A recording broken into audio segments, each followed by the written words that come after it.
Good morning students. कल हमने chapter 2 वर्ण विचार और उच्चारण में वर्णमाला के बारे में जाना, वर्णों के भेद, स्वर और व्यंजन के बारे में जाना। फिर स्वर में ह्रस्व स्वर, दीर्घ स्वर, प्लुत स्वर और के बारे में जाना। आज हम आगे करेंगे अनुस्वार और अनुनासिक। अनुस्वार का उच्चारण नाक से किया जाता है, नाक से आवाज आती है। हम कहते हैं ना बंद बंद, जो बंद का जो नय है ना, वो नाक में से आवाज आई है, वो अनुस्वार के रूप में ऊपर बिंदी के रूप में लग जाता है, डोट के रूप में। हम कहते हैं चंद, शंख। तो ये जो न है ना, वो हमारे नाक में से आवाज आती है। इसका चिन्ह शिरोरेखा के ऊपर बिंदु के रूप में लगाया जाता है। शिरोरेखा होती है, हम वर्ड लिख के ऊपर लाइन लगाते हैं ना, उसको बोलते हैं शिरोरेखा। शिरोरेखा के ऊपर ये डॉट के रूप में, बिंदी के रूप में लगाया जाता है, जैसे अंत, संतरा, डंडा, प्रारंभ। समझ गए? अनुनासिक, अनुस्वार, अनुस्वार जो वैसे ना स्वार क्या होती थी, पुराने समय में लोग ना नस्वार लेते थे, नाक में मतलब सूंघते थे, तो इसका ये उच्चारण नाक से होने की वजह से इसको अनुस्वार कहते हैं।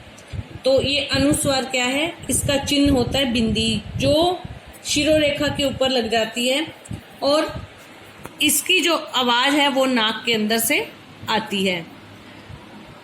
अब मानक वर्तनी में पंचम वर्ण के स्थान पर अनुस्वार का चिन्ह स्वर अथवा व्यंजन के ऊपर लगाया जाता है। अब आप इस लाइन को बड़ी गहराई से सुनिए। मानक वर्तनी में पंचम वर्ण क, क, ख, ग, घ, ड़, च, छ, ज, झ, ण, ट, ठ, ड, ढ, ये पांचवा जो वर्ण होता है ना, ये पांचवें वर्ण की जगह पर क्या आता है? अनुस्वार।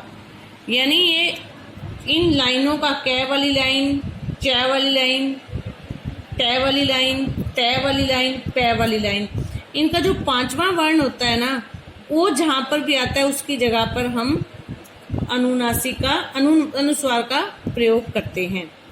नेक्स्ट है अनुनासिक। इसको चंद्र बिंदु भी कहते हैं।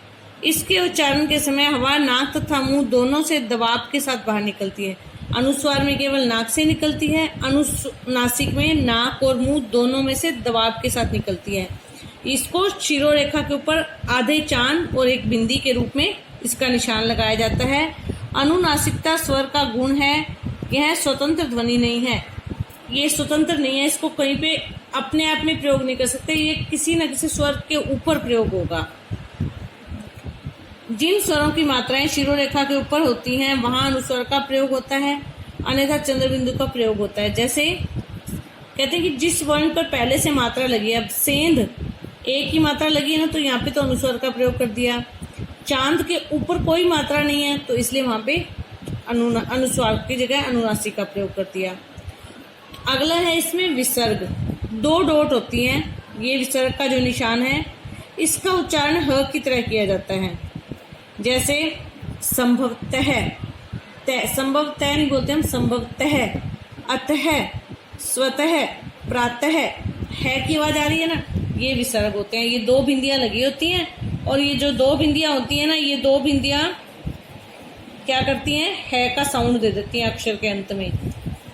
अंग है, यानी अनुस्वार तथा विसर्ग को योग। अब आपकी जो ये थी ना, आ ई उ ऋषि एड़ी एक ओखली औरत, उसके बाद में क्या आता है?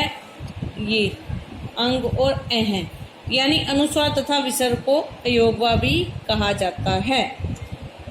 वर्णमाला में इनका स्थान स्वरों के बाद तथा व्यंजनों से पहले आता है। इसके अलावा स्वरों में एक चीज और आती है, आगत ध्वनि। सिर्फ चांद, चंद्र बिंदु नहीं, सिर्फ चांद, वो क्या होता है? वो अंग्रेजी भाषा से आया है। डॉक्टर, डॉक्टर के ऊपर आप ओनली चांद लगाते हो, बिंदी नहीं लगाते। कॉफी, कॉफी के ऊपर चांद लगाते हो। आगत, आगत का मतलब आया हुआ, ये अंग्रेजी भाषा से आया हुआ है, इसलिए इसको आगत शब्द कहते हैं। अब स्वरों की मात्राएं। हर एक स्वर की मात्रा होती है। आ की मात्रा आपको पता ही है, सिंपल डंडा लगता है। छोटी ई की मात्रा, इसको 12 खड़ी कहते हैं। सारी मात्राएं जो है ना 12 खड़ी कहलाती हैं। ई की मात्रा, उ, बड़ी ई की मात्रा, उ की मात्रा, ये जो मात्राएं हैं वो स्वरों की हैं। तो ये स्वर जो है ना वो इतना ही था। अब स्वर उ, री, ऋ तथा रे की मात्रा वो वाली चीज रह गई, वो मैं बताती हूँ। तो स्वरों के अंदर पहले 3 तरह के हमने स्वर किए, विश्व स्वर, दीर्घ स्वर, प्लूत, फिर उसके बाद अनुस्वार, फिर अनुनासिक, फिर विसर्ग। अब क्या है, स्वरों की मात्राएं। मात्राओं के बाद में क्या है, ऋषि तथा रे की मात्रा। ऋषि की जो मात्रा होती है ना उसका उच्चारण तो री की तरह होता है, लेकिन मात्रा लगती कैसे है, अक्षर के नीचे गोलाई में। दूसरी है उ की मात्रा र के साथ जो होता है उसका भी। ये आपको एक बार रीड करना पड़ेगा, ये आप रीड कर लीजिएगा। और इसमें मैं आपको 1-2 चीजें बताती हूँ, इसको थोड़ा क्लियर करके।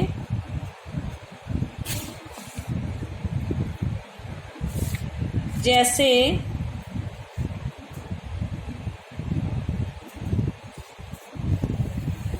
ऋषि की मात्रा ये है, व्यंजन के पैर में लगती है, कृपा, कृति, वृथा। रे व्यंजन का प्रयोग मात्रा के रूप में भी किया जाता है। रे की 3 मात्राएं होती हैं, एक तो तिरछा रे, एक ऊपर आधा रे, और 3 तरह से होती है। ये हम कल करेंगे। आज सिर्फ स्वर, अनुनासिक, अनुस्वार, विसर्ग आप इनको रीड करेंगे। धन्यवाद।